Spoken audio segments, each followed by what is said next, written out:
Alright, in the process. This is the demo. As you can see, we normally demo all the way to the ceiling. I normally leave the ceiling, there's no reason. But I will be changing the vent, putting a hole. I'll probably put a dual vent and light. I'm gonna change that funky, dirty looking thing there to that vent, the air duct vent. But then I'm gonna change this vent as well. Then obviously, this old raggedy fitted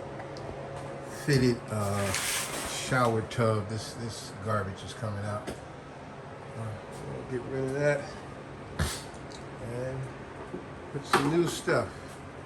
Got these 30 by 30 tiles we're gonna be putting in here, black, really nice looking piece. We're getting there. More demo. There's the other side.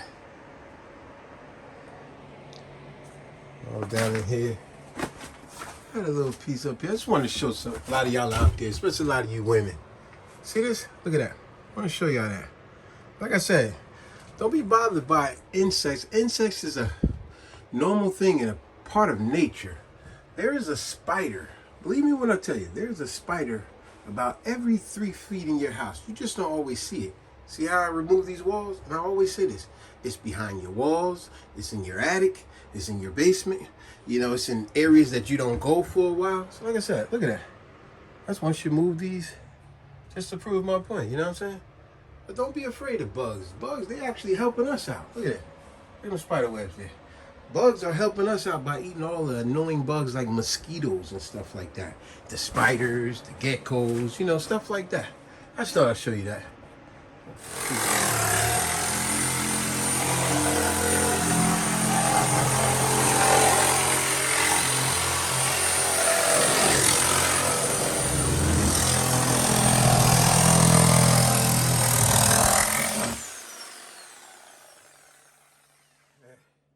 So you pretty much want to cut this in 3 parts. 1, 2, 3. And you always want to go up on an angle. You always want to cut on an angle, that way you don't go too deep on the other side. So you go on an angle like this here. That's how much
That's cool. That's cool. All right, family, this is what we're doing.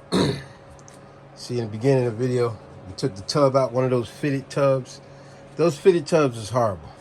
Yeah, it's like it's a quick fit in there to cover up stuff, but that's just what it is. It's like one of my other videos called Why I Don't Like Rugs, because rugs hide a lot of imperfections and all that, and that's what these fitted tubs do. Let me give you a prime example. Look at this line right here. This is the line that goes in the wall, behind the wall, to my laundry in the back. But the previous owner, look at this sloppy job. I just want to show you this. Look at this sloppy job. Now this insulation, obviously this stuff make you itch. This is not even behind the beams. Look at that. That's the beam there. This thing is not even, it's in front of the beam. Therefore, the fitted tub just fitted right over it. But this is horrible. Remember, any beams, any electrical, any plumbing should go behind the beam, such as that line there. See how that line, it goes in the wall, in the beam, and it's protected. This is sloppy work. This is clearly sloppy work. But back to my main point.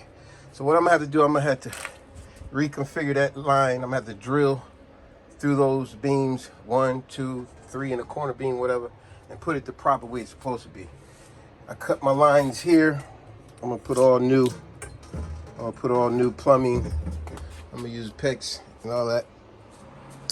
This here, over here to the other side. Well, obviously this here, this was for my toilet. I'm gonna take that and I'm gonna drill holes all through here, and I'm gonna put my toilet about here.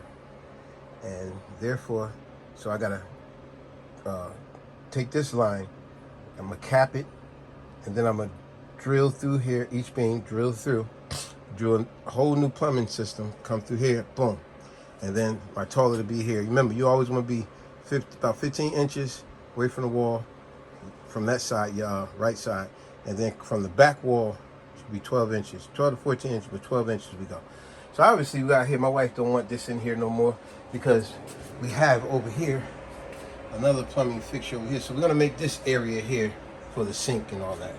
But this here, she don't even want a sink in here. So we're gonna tile this whole area, and I'm gonna reconfigure this. So I'm gonna cap my hot water and cold water, tug them, cap them, cut these off, cap them in the back, and then my plumbing line here. This is a vent coming up, but this is also drain line for the sink. So I'm gonna put this behind the wall. You gotta tie it down so nothing falls down or whatever like that. So I'm gonna cut this off, put a whole new fitting there, so it just goes straight up, and therefore it's flush to the wall, so as the cold and the hot water is gonna be flush. It's gonna be behind the wall, but this will be tucked behind the wall. And also, previous owner's electrical. Oh my gosh, electrical work, but every outlet is loose. You know what I'm talking about, folks? When every time you plug something, it falls right out. It's like loose, very loose. Like, that's ridiculous. So I'm gonna put new outlets, and then here, this is the ventilation fan, and this is the on/off for the light. This is a short, so I'm gonna put new electrical lines, or maybe I don't have to put new electrical lines. I might just have to tighten something up in there, but we're gonna make sure we do it the correct way. Electrical going to the light here. So as you can see, this is everything in here. We're gonna, like I said, we taking this out. Taking this out, we're gonna reconfigure. There was a fitted tub here, but now my wife, she just wants a shower. So we're changing from a tub to a shower. And look at that, like I said, that's horrible. To do some work like that, that is just horrible.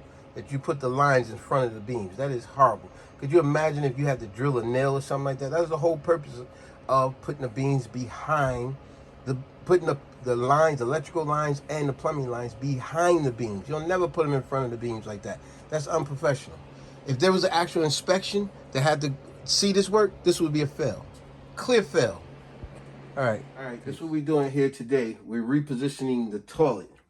Because as you can see, the previous owner, they had this toilet facing the door, which is ridiculous. This toilet was sticking out about right here, and then he had a door that swings inside. This doesn't make any sense, because now you're talking about only about a foot to move once you open the door. You can't move around in the bathroom. It's ridiculous. So what we're gonna do, we're gonna move this toilet to make it face this way, and then we got the shower right there. Then we got plenty of space that you can move around. And another thing that'll open up anybody's bathroom is to put yourself a beautiful barn door, a sliding barn door. That gives you even more space. And that's what we're going to do. So as we see right here, it's a lot of work, though. We had to get a jackhammer. We got to bust out this concrete. It's about 3 to 4 inches deep. We finally hit dirt. But as you can see, we also hit rebar, so it makes it a little bit more tougher. So we got to drill all the way back here. Then I got to put a vent in the wall. You want a vent for your toilet because that helps it, the water release better. Believe it or not, a lot of people's houses do not have a vent for the toilet. But it is definitely crucial that you have a vent. A lot of people get away with it though. But if you ever installing a new toilet, make sure you put a vent in the back of your toilet. So what that will be is a 4x2 TY. So the vent will go up, and then you have a 2-inch that go there, or 1.5, and that will go in your wall, and that will be the vent for your toilet. You should always have a vent. So on that note, let me get back to drilling here. This is a process, but it has to be done. And on that note, Take it easy. Peace.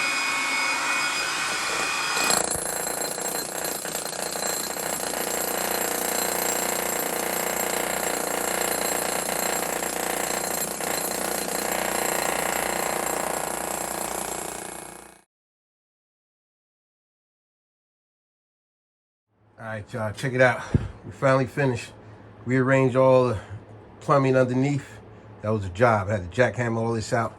Our original toilet was this way, faced this way, which was ridiculous because it was almost, when you swing the door open, it almost hit the door. That's ridiculous. So my wife was like, babe, why don't you put the toilet over here? So we moved it from here 3 feet over this way, facing that way. And over here, this was originally a tub. So we converted it from a tub to a shower. And I had to rearrange some plumbing under there too. That was crazy. But hey, y'all want to see the finished product? I'll be there about another week. Or some other of my stuff, plumbing. Just go to my channel. My YouTube channel is Spinks4, the number. Spinks4 Integrity. Check it out. But yeah, we finally finished. Man, I gotta take a shower. I am tired, I'm hot, I'm exhausted, hungry. But yeah, so over there. We have the sink over this way because we got fixtures over there. We don't have to put it in the bathroom here, which is cool. All right, check it out, y'all. So my wife wanted a bench inside the shower. So I did that for her. Now, another thing to note, the average shower, you guys can measure it yourself. The average shower is about 22, 23, about 22, 24 inches inside, meaning when you inside your shower, your tub, that's the width from the inside diameter from one side to the other, the inside. So what I did, I extended this for her. She wanted a little bigger, so instead of 22, 23, we had 29. It don't look as big as you think it is, but it actually is. I gave her 6 inches more. Had to take a little break for a while. But yeah, there's the bench.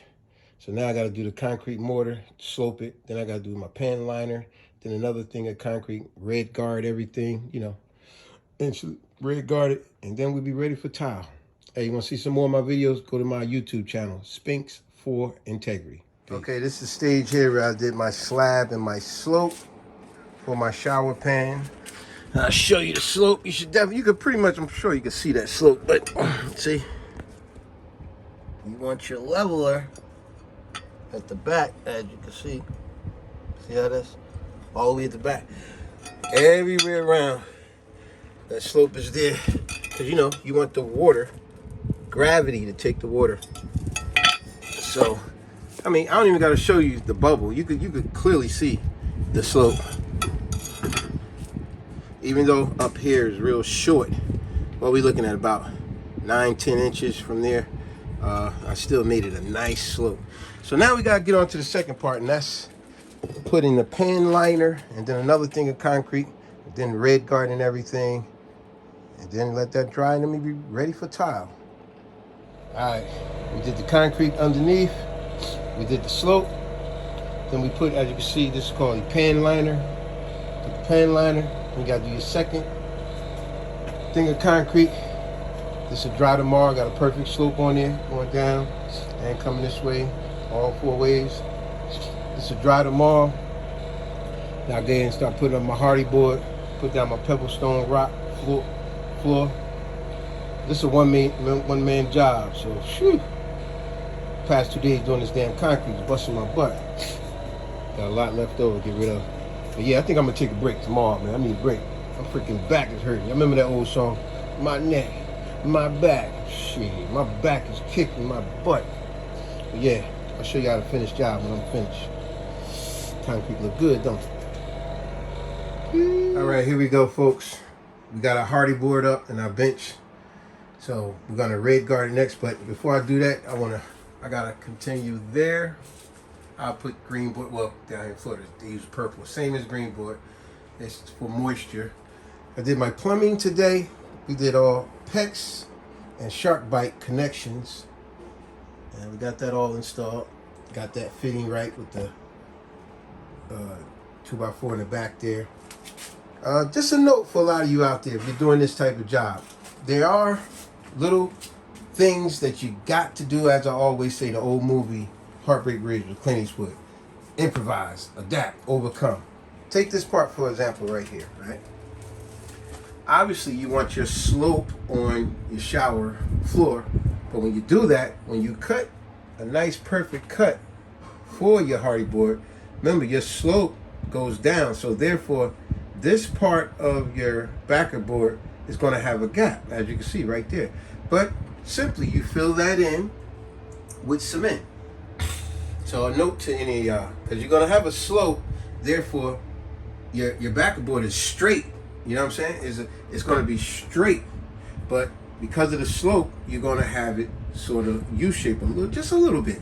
Maybe half an inch maybe. As you can see, it's almost none, but then it gets, because of the slope, and then it gets back 0.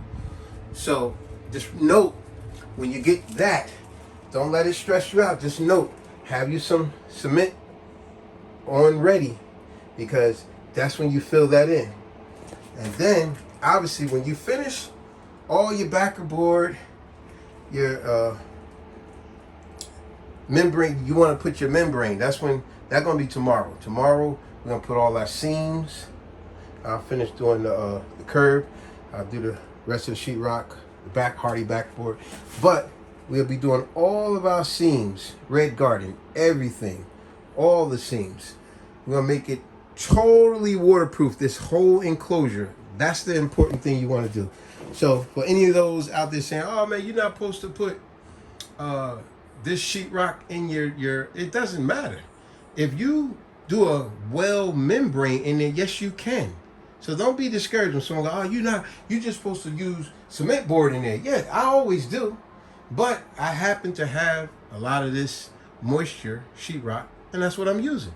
But I'm definitely going to red guard this from top to bottom. It's going to look like a big red space when I'm finished. Everything, seams, and I'm going to go over 2, maybe 3 coats of red guard. Therefore, that solves the problem, which is no problem. But on that note, peace.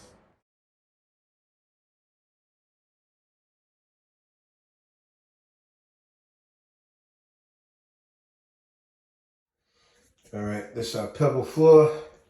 Just did the grout, as you can see.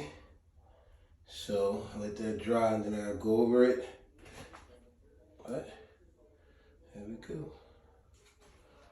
Getting it done.